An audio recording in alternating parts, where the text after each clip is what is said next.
Vamos a volcar. Volar a ciegas. 2 de octubre de 1996, 12:30 am. Lima, Perú. Aeropuerto Internacional Jorge Chávez. El vuelo 603 de Aeroperú se prepara para despegar hacia Santiago de Chile. El avión tiene 4 años y es un Boeing 757, un moderno avión de pasajeros célebre por su fiabilidad y seguridad.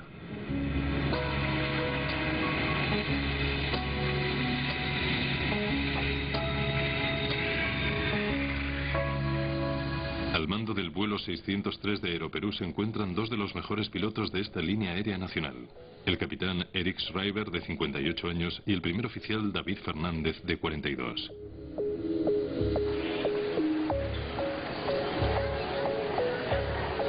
A bordo hay 61 pasajeros más los 9 miembros de la tripulación. La mayoría son chilenos que vuelven a su país. También hay peruanos, británicos, italianos, españoles, un neozelandés y otros latinoamericanos. Uno de ellos es el cuñado y amigo íntimo de un empresario, Monu Salbert.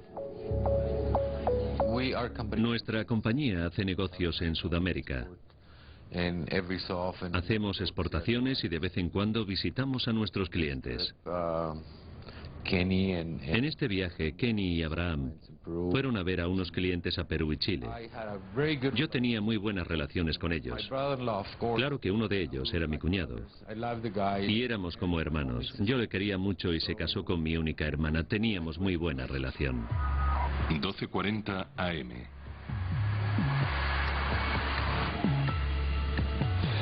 Una vez terminadas las comprobaciones, el primer oficial Fernández llama a la torre de control. Lima Torre, Aeroperú 603, pista 15, listo para el despegue. Aeroperú 603 utiliza atenuador de ruido, viento en calma, listo para el despegue en pista 15. 1515 radar. Alerones 15, informe de despegue completado. El capitán gasta una broma sobre la puntualidad. ¿Has visto qué puntuales somos? Ni los suizos. Vamos allá.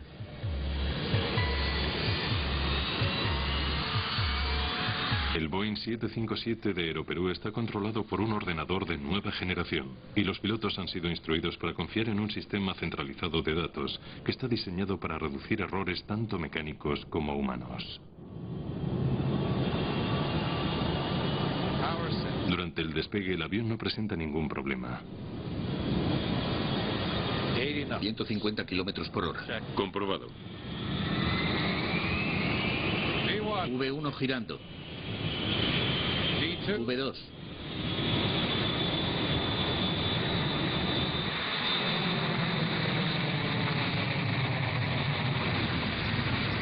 ¿Subimos el tren? Bien. En el momento que despega el avión, los pilotos empiezan a ver anomalías. Los altímetros están atascados. El altímetro indica la altura del aparato respecto al suelo. Y aunque es obvio que están volando, la altura marcada es 0. Los altímetros están atascados. Ya lo veo. Todos. Esto es algo nuevo. Mantén V2 más 10. El 757 dispone de 3 altímetros. Uno para el piloto, otro para el copiloto y uno más de seguridad. Ninguno de los 3 funciona. Además, van a perder otro instrumento crucial. El indicador de velocidad en el aire. La velocidad. ¿Eh? La velocidad. ¿Qué ocurre? ¿No estamos ascendiendo? Sí, pero no sé qué pasa con la velocidad. Espera, tú mantén la velocidad. El vuelo 603 de Aeroperú deja las luces de Lima y se dirige sobre el Océano Pacífico. Sin altímetros ni indicadores de velocidad en el aire, los pilotos vuelan ahora a ciegas. En la torre de control de tráfico aéreo en Lima se mantiene el contacto con el avión siguiendo su rumbo y altitud, pero no se oye el nuevo aviso que reciben ahora los pilotos. Deben ajustar el timón que dirige el avión a derecha e izquierda. 603, estamos descendiendo. Proporción de timón. Qué raro, gira a la derecha. Al McLeod es un veterano piloto de Air Canada. El aviso de proporción de timón que les apareció es una luz ámbar intermitente que a la vez emite un pitido. Además del mensaje del sistema de alerta de este motor que dice Radar Ratio. Es el sistema que reduce la proporción de timón que tiene el avión y que se puede utilizar al acelerar para aumentar la velocidad.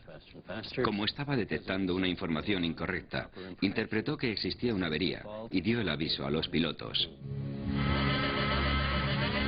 Estas alarmas erróneas provienen del ordenador central del avión. Los pilotos no comprenden por qué. De repente los altímetros atascados se restablecen. Asciende, asciende, asciende, asciende. Estoy ascendiendo. Asciende, David, vas hacia abajo. Estoy ascendiendo, pero no sé qué pasa con la velocidad. Ya, está atascado. La proporción de timón de equilibrio. Asciende, asciende, asciende. Establece el rumbo a 100. Ahora estás a... Está bien en este rumbo. Propulsión de ascenso activada. Piloto automático central al mando. De repente, las indicaciones de altitud vuelven a ser normales. Pero poco a poco la noche se les va echando encima. 12:43 AM. El capitán Shriver intenta activar el piloto automático para poder tener tiempo para pensar. No responde. El piloto automático requiere datos idénticos de 2 de los 3 ordenadores de control de vuelo del avión.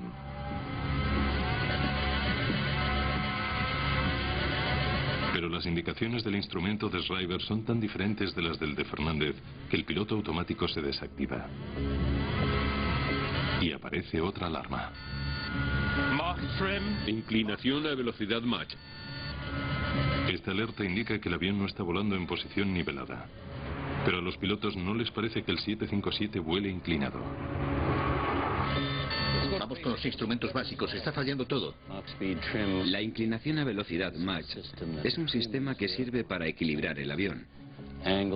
Cambia el ángulo del estabilizador horizontal en la cola del avión y se utiliza para acelerar el avión y aumentar su velocidad. Estaba dándoles una indicación falsa. Luego, además, les apareció un aviso de exceso de velocidad, a pesar de que tampoco era cierto. Ese aviso también es en forma de alerta con una luz roja, unida a una señal acústica. A pesar de las alertas y de tener desconectado el piloto automático, el aparato sigue estando bajo control. Si quisiera, Shriver podría mantener el avión en el aire durante horas, pero decide aterrizar.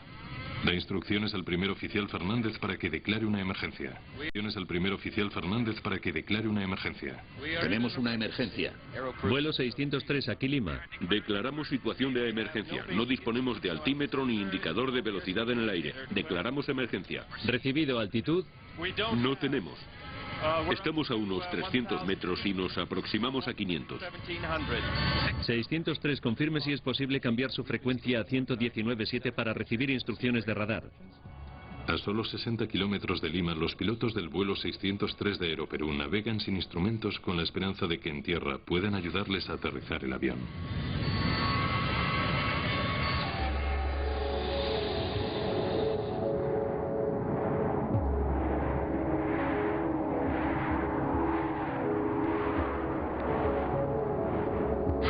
Lima, aquí 603. Aeroperú 603, aquí Lima. Solicitamos vectores del ILS. Buscan la pista de aterrizaje con la ayuda de un sistema de aterrizaje por instrumentos, ILS, que transmite información sobre el rumbo, mientras que el radar del aparato proporciona la información de altitud. Afirmativo, mantenga la altitud actual. ¿A qué nivel estamos? Tenemos 1200 metros. ¿Puede confirmarlo? Correcto, manténgase a 1200 Shriver y metros. Fernández nunca han tenido una emergencia similar ni han sido entrenados para ella. Desconexión del acelerador automático. En realidad no tenemos ningún control. No, no tenemos ninguno, ni siquiera los más básicos. Veamos, comprobemos todo. El avión era controlable. Pero antes hay que saber qué es lo que está pasando, y es muy fácil ahora. Aquí sentado cómodamente en un día soleado, decir lo que debería haber hecho el piloto. Pero en aquella noche fría y oscura, con alarmas y pitidos sonando por todos los sitios, es muy difícil analizar tanta información contradictoria. El tipo de problema al que se enfrentaron aquella noche puede que haya ocurrido, no sé, Unas 10 veces en un periodo de 20 o 30 años. 12:46 AM. Sobre el oscuro océano Pacífico, los pilotos no pueden determinar de forma visual ni la altitud ni la velocidad. Solicitan a la torre de control que les guíen. Está respondiendo. La velocidad con respecto al aire es 0. ¿Será posible? Por favor, ¿pueden darnos la velocidad del aire si nos tienen en radar? Sí, afirmativo. En 10 segundos parece que están ascendiendo al nivel 1800 metros a 35 kilómetros sur en rumbo 195. Los ordenadores del controlador de tráfico aéreo calculan la velocidad correcta del avión con respecto al aire midiendo su movimiento sobre el suelo. Vale, ya lo tenemos. Llevamos rumbo 190 y tenemos 2100 metros en el altímetro. Sí, están llegando ahora a 2100 metros. Pero ninguno de los pilotos, ni el controlador de tráfico aéreo, saben que la altitud indicada en el instrumento no es la correcta. El controlador de tráfico aéreo intentaría ayudar al piloto, pero la información de altitud que estaba recibiendo era errónea, porque provenía del altímetro del capitán. El motivo por el que el sistema de control de tráfico aéreo estaba transmitiendo al avión una indicación de altitud incorrecta era porque el altímetro del avión estaba enviando los datos a la unidad de radar a través del ordenador del aparato, y estos datos, claro, no eran correctos. Así que en el centro de control de tráfico aéreo leerían las indicaciones y se las transmitirían a los pilotos. Pero todos estos datos, desde un principio, estaban siendo erróneos. Los investigadores descubrirían más tarde que el vuelo 603 de Aeroperú estaba poco a poco cayéndose, a pesar de que el altímetro les mostraba una indicación casi constante de 3000 metros. Mientras, los pasajeros seguían sin sospechar el drama que se estaba originando en la cabina de pilotos. 12:47 AM. Evitar datos de radar repentinos o amplios si el sistema hidráulico izquierdo normal está disponible. A los 5 minutos del despegue, el capitán Schreiber ordena a Fernández que busque la explicación de las alarmas en el manual de vuelo. Sí, no intentar aterrizar en modo automático con viento cruzado. En Lima, el controlador de tráfico aéreo continúa guiando al vuelo 603 de Aeroperú hasta el aeropuerto. Aeroperú 603, le vemos ahora a una altura de 2800 metros. ¿Cuál es su rumbo ahora? Vamos rumbo al nivel 205. Afirmativo. Están girando lentamente a la derecha, ¿es correcto? No, estamos manteniendo el rumbo para alejarnos de la costa. Debido a la información incorrecta sobre altitud que transmite el avión a la torre de control, no saben que el avión sigue descendiendo. Su distancia es 50 kilómetros. ¿Desean un rumbo para seguir con el localizador, es correcto? Correcto. Vamos a sugerirles el rumbo norte 360. 360. Tenemos problemas con la lectura de los instrumentos. Tendrán que ayudarme con la altitud y la velocidad en el aire si es posible. De acuerdo, recibido. Vamos. Aproximación establecida. Los ordenadores del 757 envían información de alarmas críticas que los pilotos tienen instrucciones de obedecer, pero ahora no se fían de ellas. Vamos a intentar descender con este rumbo. Está ascendiendo. La velocidad en el aire cae bruscamente por debajo de la velocidad de entrada en pérdida y luego vuelve a subir. Descendemos a 3000 metros. ¿Por qué desaparece tan rápido la velocidad? ¿Podría ser la velocidad real? Eso es lo que me preocupa. No, no creo. ¿Pueden verificar nuestra velocidad, por favor? Indica 600. A nosotros 650. Los motores van al mínimo a pesar de que no dejamos de acelerar. De acuerdo, continúen. La situación va tensándose cada vez más. Los pilotos no disponen de una indicación real de la velocidad. Están intentando pilotar el avión, cambiando de altitud, ascendiendo y descendiendo, lo que hace cambiar la lectura de velocidad con respecto al aire, aunque de todos modos era incorrecta. Los dos pilotos estaban muy confusos. No sabían qué hacer, ni cómo reaccionar. Realizaron esfuerzos sobrehumanos para salvar el avión. Pero estaban muy agotados por todo el trabajo, la confusión y las alarmas. Fernández sugirió que intentaran desplegar los frenos de velocidad utilizados para frenar rápidamente el avión. Frenos de velocidad. Por un momento parece funcionar, pero enseguida aparece otra alarma. Los 3 indicadores marcan bien la velocidad. Exceso de velocidad. Exceso de velocidad significa que el avión va demasiado rápido. Los pilotos no se lo creen, pero esta alarma les provoca aún más confusión. Se ven forzados a elegir entre acelerar o frenar. Las vidas de 70 personas están en sus manos. 12:57 AM. Han pasado 15 minutos desde el despegue y la computadora del vuelo 603 de Aeroperú emite otra serie de alarmas contradictorias. Proporción de timón. No puede ser. No hay nada desconectado. Los instrumentos del motor están bien.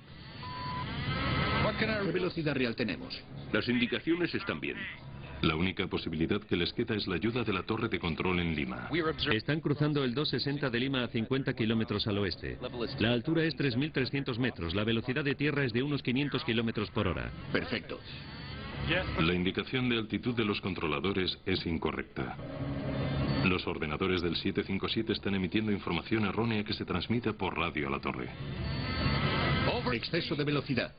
Los frenos siguen activados, pero de nuevo se produce otra alerta de exceso de velocidad. Luego la alarma de velocidad de entrada en pérdida. Descendemos. No podemos llevar exceso de velocidad. Seguimos pilotando.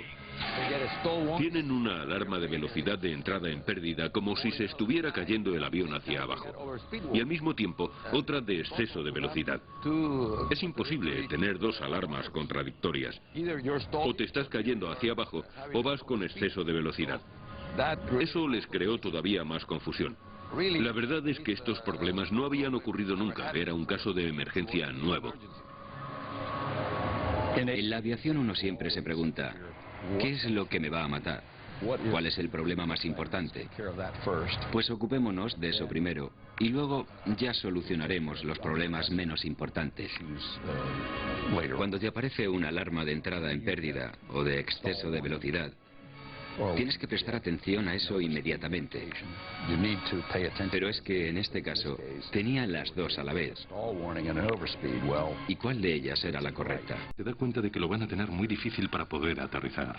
Solicitamos. ¿Hay algún avión que pueda despegar para rescatarnos? Recibido. Hemos avisado para el rescate. ¿Hay algún avión en la zona que pueda guiarnos? ¿De Aeroperú o algún otro? No digas eso. Sí, porque hemos entrado en velocidad de pérdida. El mando vibrador empieza a vibrar con violencia, indicando que el 757 va demasiado lento y que va a empezar a caer. Aeroperú 603, tenemos un 707 que sale hacia Badwell. Vamos a avisarle. No estamos en pérdida, es una falsa alarma. El indicador de velocidad de Schreiber marca 650 kilómetros por hora, muy por encima de la velocidad de pérdida. No, el mando está vibrando, tiene que ser verdad.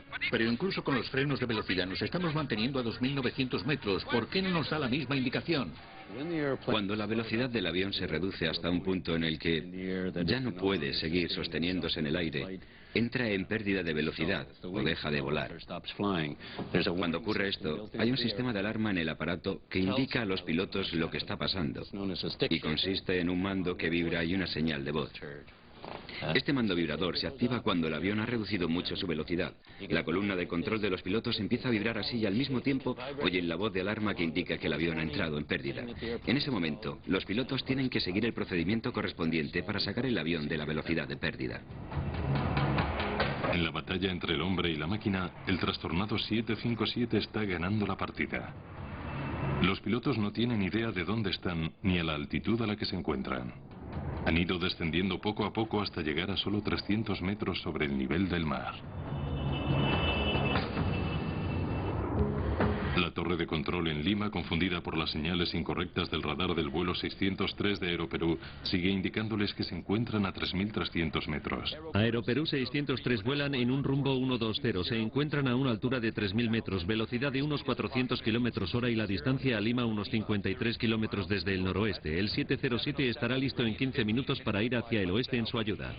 Los pilotos abandonan el intento de aterrizaje. La única esperanza que tienen ahora es que algún avión llegue a tiempo para guiar enviar el 757 hasta el aeropuerto. El que otro avión hubiera llegado a su lado y hubieran volado en formación habría sido una posibilidad de salir de esa situación de peligro. No obstante, hay que recordar que era una noche cerrada y puede que los pilotos no hubieran recibido formación para volar en formación. Pero sí, la verdad es que hubiera sido una forma de solucionar el problema. 1:03 AM. Demasiado bajo, terreno, demasiado bajo. ¿Qué ocurre? ¿Demasiado bajo? ¿Terreno? Ahora los pilotos escuchan la alarma más temible de todas. Se llama la alarma de proximidad a tierra. Indica que se va a producir una colisión inminente contra el suelo. La torre de control sigue diciéndoles que se encuentran a 3.000 metros. Está sonando la alarma de terreno y nos dice que estamos a 3.000 metros. Según el monitor se encuentran a 320. No hay comprobación que valga. Cuando tienes 7 u 8 alarmas sonando a la vez, que es lo que tenían ellos, y tampoco podían hacerlas callar, es una experiencia muy desagradable. Podrían ponerles la grabación para que la oyeran. Ascender, terreno, terreno, con los mandos vibrando. Es algo muy desconcertante. Todas las computadoras se están volviendo locas. Schreiber desvía el avión hacia el mar para evitar una posible colisión contra una montaña o algún rascacielos.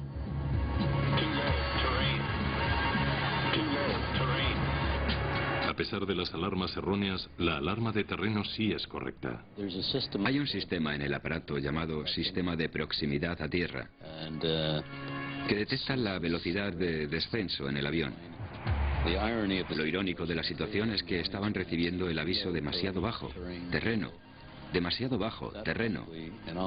Y esa alarma era, con toda probabilidad, correcta, pero habían estado recibiendo tantas falsas alarmas, avisos, señales y pitidos, que no creo que se lo tomaran en serio.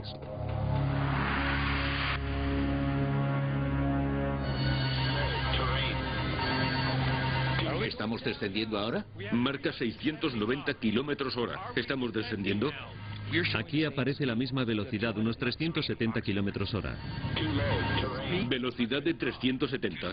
Velocidad de tierra 410, disminuyendo Los ligeramente. pilotos están atrapados. 370 kilómetros por hora está muy cerca de la velocidad de pérdida. Maldita sea, vamos a entrar en pérdida. Vamos a ascender. Veamos. 2 hombres peruanos enfrentándose a una situación letal. Un ordenador les dice que van demasiado rápido, otro que van demasiado lentos y otro que demasiado bajo. Todos a la vez. 1:08 AM. Schreiber decide por segunda vez intentar el aterrizaje, buscando la señal del ILS para guiar el avión hasta la pista. Voy a intentar interceptar el ILS. Estoy intentando descender. Lima, aquí Aeroperú 603. Vamos a intentar interceptar el ILS. Avísenos si estamos al alcance. Recibido, Aeroperú 603. Ahora están a 3.000 metros de altitud. Por un momento los instrumentos parece que funcionan. Se abre un rayo de esperanza. Este está bien. Este también está bien. El controlador de tráfico aéreo intenta animar a los pilotos con buenas noticias.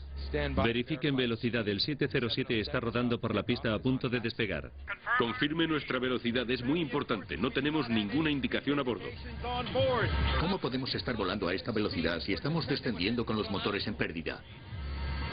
Deme la altitud, por favor.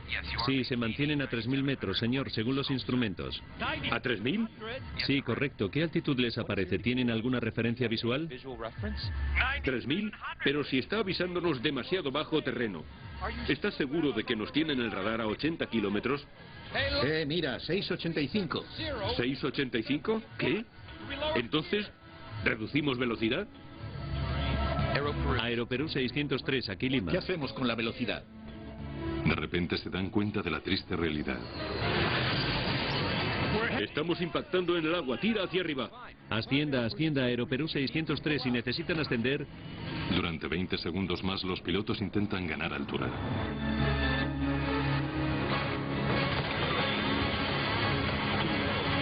Lo tengo, lo tengo. Vamos a volcar.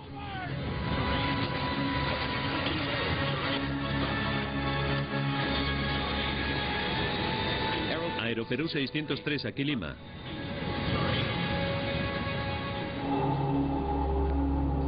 Aeroperú 603, aquí Lima.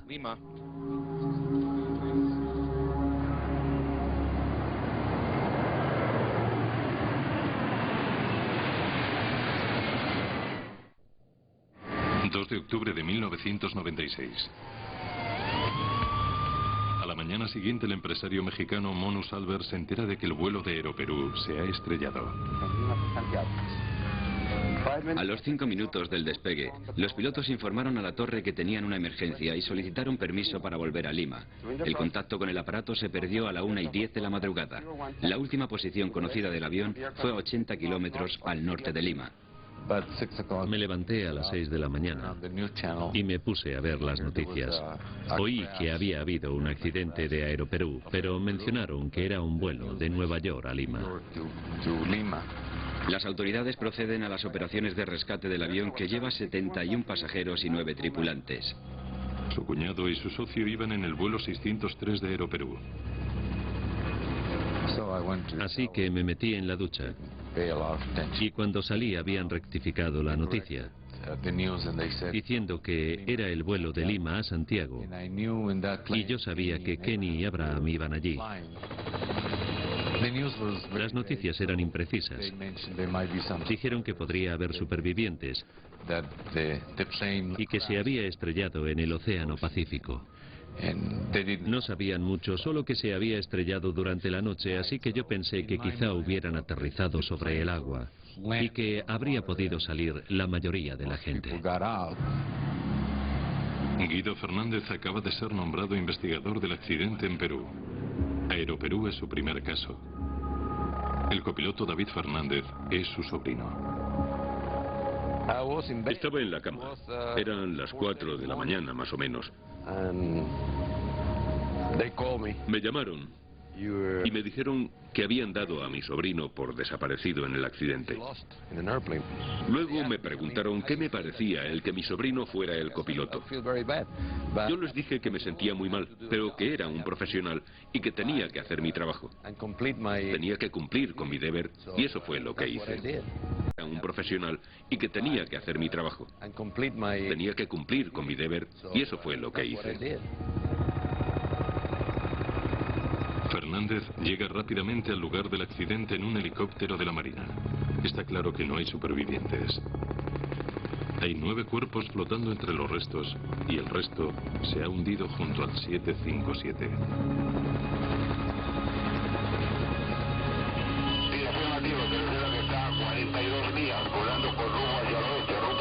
Fernández deja de momento a un lado la tragedia del accidente y de su sobrino. Su trabajo es recuperar los grabadores de voz y datos del vuelo para saber qué ocurrió, aunque tiene que pedir ayuda. Recibido.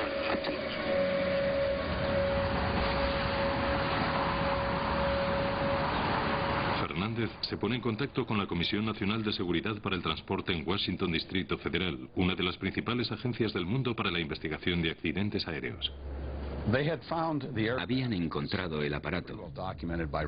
Estaba bien localizado por radar. La Marina peruana había establecido la posición de los restos del naufragio en el océano. Y ya solo quedaba ir a buscarlo al fondo, para lo cual no disponían de medios suficientes. Rodríguez vuela hasta Lima para unirse a Guido Fernández en su búsqueda para encontrar alguna respuesta. Me enteré de que su sobrino era el primer oficial y sugerí que quizá debían considerar relevar al capitán Fernández de la investigación, por lo que esto pudiera afectarle. Las preocupaciones de los investigadores norteamericanos pronto desaparecen. Fue muy objetivo. Diría que fue un investigador excelente, considerando además que no era un sobrino distante, sino un familiar muy cercano. Hizo un trabajo extraordinario.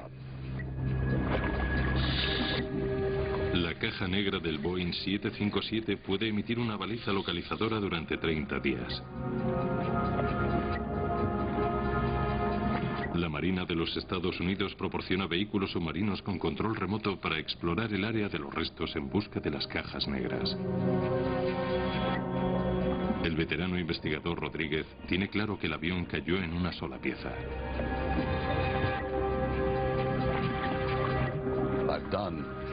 He visto accidentes de avión en los que los restos estaban esparcidos a lo largo de 25 kilómetros y en un ancho de 2,5 kilómetros. Lo que te dice al instante que no pudo estrellarse en una sola pieza, sino que fue desintegrándose según iba cayendo. Pero en este caso, la zona de los restos estaba bastante recogida. Además, se estrelló a gran velocidad, por lo que estaban todos los restos muy unidos. Las grabadoras de datos se recuperan del 757.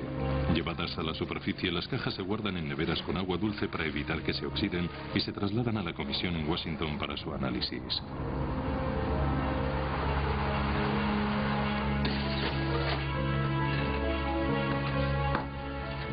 El grabador de voz de la cabina podría ofrecer las pruebas que están buscando los investigadores. Todas las palabras de Shriver y Fernández y todas las desconcertantes alarmas quedaron registradas en la grabación. Las voces grabadas son débiles y en ocasiones difíciles de descifrar, pero el caos provocado por las alarmas se oye con escalofriante claridad. Demasiado bajo, terreno. Demasiado bajo, terreno. Demasiado bajo, terreno. ¡Estamos impactando en agua! ¡Dale, Mercedes!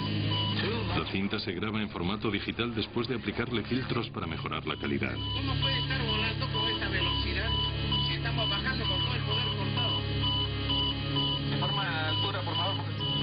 Demasiado bajo, terreno demasiado bajo. Terreno demasiado bajo. Terreno.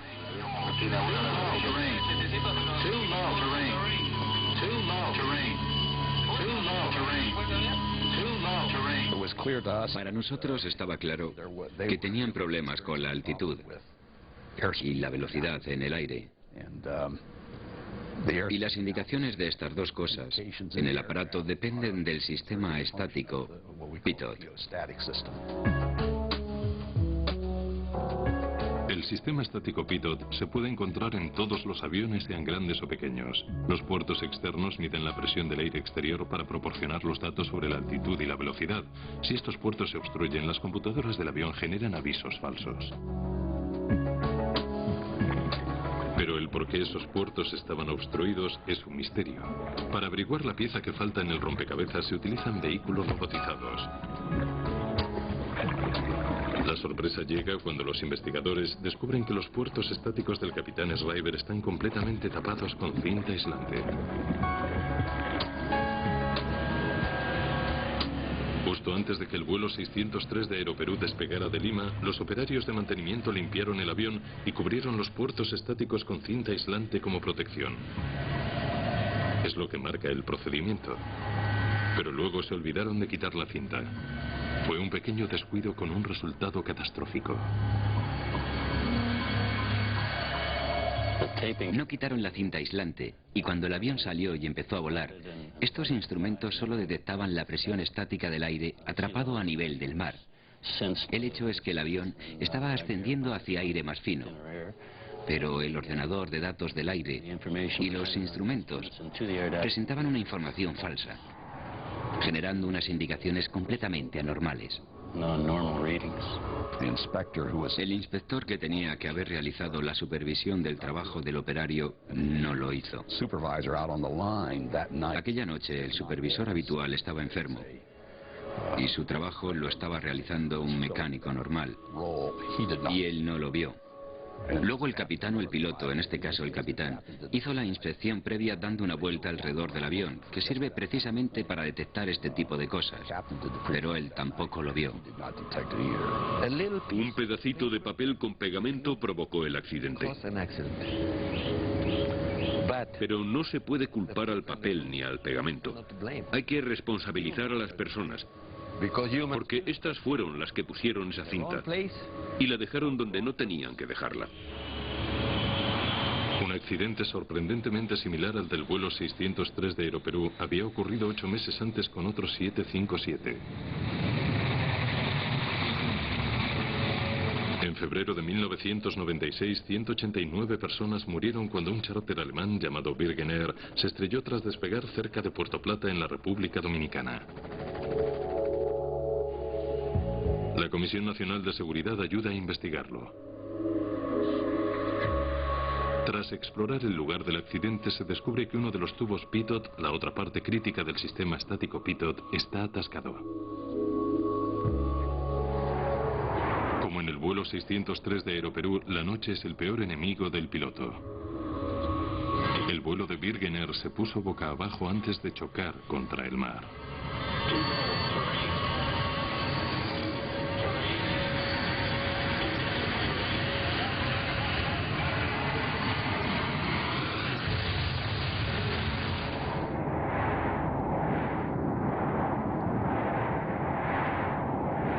Enseguida salieron comunicados sobre los problemas del sistema estático pitot que se enviaron a todas las líneas aéreas, pero Aeroperú no había implementado todavía los cambios. Los comunicados y todos los hallazgos de la investigación del accidente de Virgin Air en la República Dominicana no habían llegado todavía a Aeroperú en la fecha del accidente. El gobierno peruano destacó acertadamente ese hecho en su informe sobre el accidente, indicando que se debería haber dado un mayor impulso a esas recomendaciones para que hubieran llegado con más rapidez a toda la industria. 3000, pero si está avisándonos demasiado bajo terreno.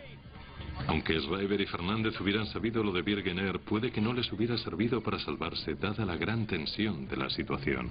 ¿Qué? ¿Reducimos velocidad? Es fácil sentarse aquí, en la cabina del 757 y ver los toros desde la barrera, pero con todas las alarmas, los avisos de exceso de velocidad, de proximidad a tierra, de entrada en pérdida sería otra cosa. Ahora es muy cómodo analizarlo y decir lo que hubiera hecho como piloto experimentado, pero la situación en la que se encontraban esos dos pilotos aquella noche era extremadamente complicada, como para poder manejar un avión y ser capaces de resolverla. A las 2 semanas del accidente, Mono Salver se une a otras decenas de familiares de las víctimas en busca de los restos de su cuñado y de su amigo. Finalmente, los identifica en un depósito de cadáveres en Lima. Quería encontrarlos. De verdad quería encontrarlos. Aunque una parte de mí no quisiera, porque seguía conservando la ilusión de que si no los encontraba, quizá estarían en una isla bebiendo una copa y mirando bailar a unas chicas. Ya puedo cerrar el asunto. Ya puedo cogerlos y enterrarlos. Y tendrán un sitio para que la familia pueda ir allí y ponerles flores de vez en cuando y decir: mi cuñado está aquí, mi padre está aquí, mi marido está aquí. Ahora que los investigadores tienen la respuesta al misterio de la pérdida del vuelo 603 de Aeroperú, comienzan los pleitos.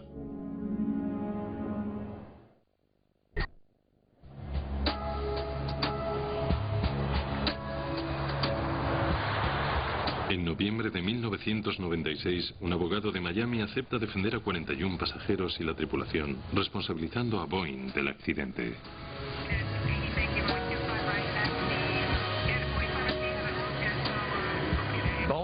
Boeing tiene que prever el uso incorrecto de sus productos. En otras palabras, el fabricante es responsable por ley del previsible mal uso que se pueda dar a sus productos y puede ser corregido. En otras palabras, Boeing construye el avión con un peligro potencial. Ese peligro es que para limpiar el avión hace falta cubrir el puerto estático. Y si no te das cuenta de esto, el aparato se puede estrellar. Yo quería recuperarlos. Y como no podía recuperarlos, al menos quería que las esposas de las víctimas fueran compensadas. ¿Qué cuánto supone eso? No lo sé. Abraham tenía 3 hijas. Y ahora ellas no tienen padre. ¿Que cuál es la compensación? La mejor compensación, si se pudiera, sería devolverlos. Devolverles la vida. Pero como eso no es posible, La otra posibilidad es conseguir una compensación económica y entonces luchas por obtener la mejor compensación posible. Boeing alega que su 757 no estaba averiado. Un operario de Aeroperú tapó el puerto estático con cinta aislante y se olvidó de quitarlo a pesar de que está indicado con señales claras. Además, Boeing culpa al capitán Eric Schreiber por no haber inspeccionado visualmente el avión antes del despegue. Pero el investigador Richard Rodríguez entiende que a Schreiber se le pasara la cinta en el puerto estático. Una de las razones es que está muy alto. Estará a casi 5 metros de altura y además era de noche. Con una linterna, además, utilizaron cinta aislante que se supone que no se puede utilizar. Se especificó que esta cinta aislante era de color gris, con lo que prácticamente no se distinguía del color del fuselaje del avión. Así que ninguna de las 3 o 4 personas consiguieron ver la cinta en el avión antes del despegue. Mientras continúa la búsqueda de responsabilidades, el operario que pegó la cinta en los puertos es encarcelado por homicidio causado por negligencia. Algunas veces los abogados confunden las cosas.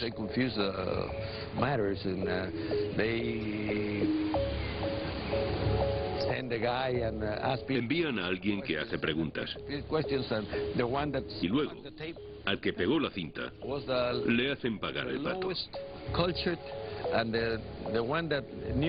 Era la persona de menor preparación y la que menos sabía lo que podía haber pasado.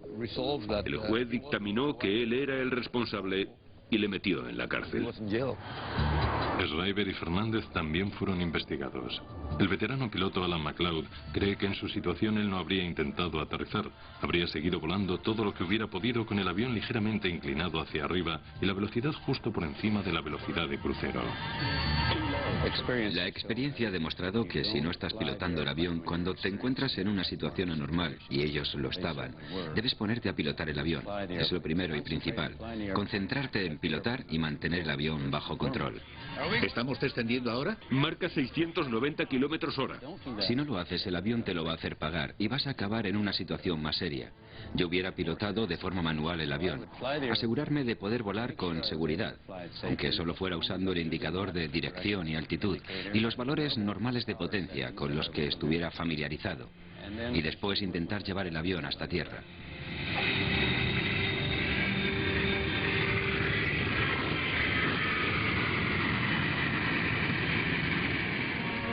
En 1999, Boeing y Aeroperú deciden llegar a un acuerdo extrajudicial. Los familiares y allegados recibirían una compensación excepcional de 1 millón de euros de media por víctima. Los daños fueron muy altos por la terrible forma en la que murieron las víctimas. Pudimos demostrar que muchas personas estaban vivas. En un accidente como este, mucha gente sobrevive al accidente y después mueren ahogados. No teníamos ninguna duda de que la gente sufrió una experiencia horrible antes de morir. Sufrieron porque estaban conscientes y se enteraron de lo que ocurrió. La catástrofe hizo que Aeroperú se hundiera. Debido a la cada vez mayor competencia y a sus deudas, la aerolínea nacional sufrió bancarrota en 1999. Boeing ha aumentado la formación en problemas del sistema estático Pitot, promulgando nuevas regulaciones y aprobando cubiertas para el puerto estático. Desde 1996 no ha vuelto a haber fallos como el que se produjo en el vuelo 603 de Aeroperú. Los diseñadores de estos productos, los fabricantes de estos productos, saben que tienen que preocuparse de su seguridad. Por supuesto, esto lo hacen porque saben qué es lo que tienen que hacer, pero también saben que si no lo hacen, va a haber alguien vigilándolos y que los van a investigar para averiguar por qué ha ocurrido y que van a tener que responder por lo que hayan hecho mal. Si no se preocupan por la seguridad, van a tener que pagar por ello. El caso está cerrado, y tanto las líneas aéreas como el mundo de la aviación sigue adelante. Pero eso es poco consuelo para aquellos cuyas vidas quedaron marcadas para siempre por culpa de un trozo insignificante de cinta aislante. Decir que de repente una persona ha dejado de existir es algo muy difícil de asimilar. Es muy difícil de entender. Y me llevó mucho tiempo a aceptarlo. Los recuerdos siguen ahí y seguirán ahí durante mucho tiempo. Yo no voy a olvidar, porque no quiero olvidar.